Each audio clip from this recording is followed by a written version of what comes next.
The Pollock Library website features access to a large number of electronic research databases and other sources. Some of these databases are general and feature materials on a large number of subjects. OneSearch is a good example of this kind of multidisciplinary database. However, we have access to hundreds of databases, and OneSearch does not search all of them. Others are for more specific research.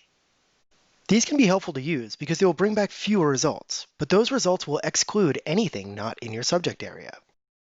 APA PsychInfo is a database focusing on behavioral science and mental health.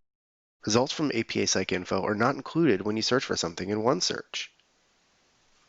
This database is specific to your subject and has access to hundreds of thousands of research articles, book chapters, and gray literature.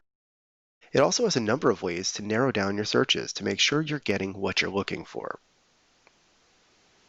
To get to these databases, we use the Databases link from the library homepage.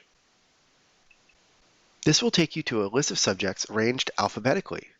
From here, select Psychology. This takes us to a list of recommended databases for research in psychology and mental health. We can also see the contact information for a psychology librarian here, in case we have any questions or would like to schedule a research appointment. Back to the list, at the top are our most recommended databases, and we can see at the very top is APA PsychInfo, so let's select that one. We'll be asked to sign in before seeing the search page.